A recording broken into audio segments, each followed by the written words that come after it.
अरबपति पहली बार अपनी नई पत्नी के घर गया, लेकिन उसने मुख्य दरवाजे पर पुरुषों की एक जोड़ी चप्पलें देखी। जब महिला ने उसके लिए पहनने के लिए एक जोड़ी चप्पलें निकाली तो वह तुरंत जलन से भर गया और कसम खा ली कि वह कभी किसी दूसरे आदमी की इस्तेमाल की हुई चीज नहीं पहनेगा।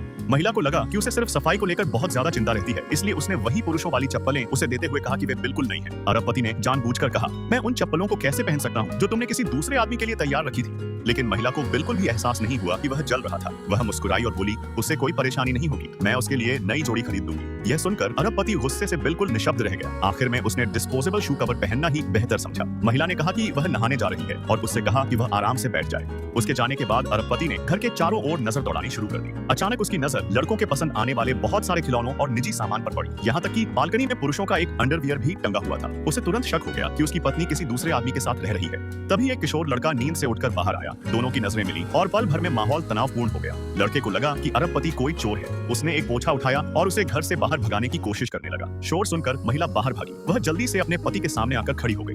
खुशकिस्मती से उसके पति ने समय रहते उसे अपनी ओर खींच लिया और पोछा उन दोनों को नहीं लगा। महिला ने तुरंत अपने पति से पूछा कि उन्हें कहीं चोट तो नहीं लगी। यह देखकर किशोर लड़का पूरी तरह हैरान रह गया। दीदी, आप उस अजनबी की रक्षा क्यों कर रही हैं जो हमारे घर में चोरी करने घुस आया है? महिला कुछ समझा पाती उससे पहले ही लड़के ने उसे अपनी ओर खींच लिया और कहा कि यह आदमी इतना ज्यादा हैंडसम दिखता है कि इस पर भरोसा नहीं किया जा सकता। महिला ने एक गहरी सांस ली और आखिरकार बोली, ये तुम्हारे जीजाजी हैं। किशोर लड़का पूरी तरह स्तब्ध रह गया।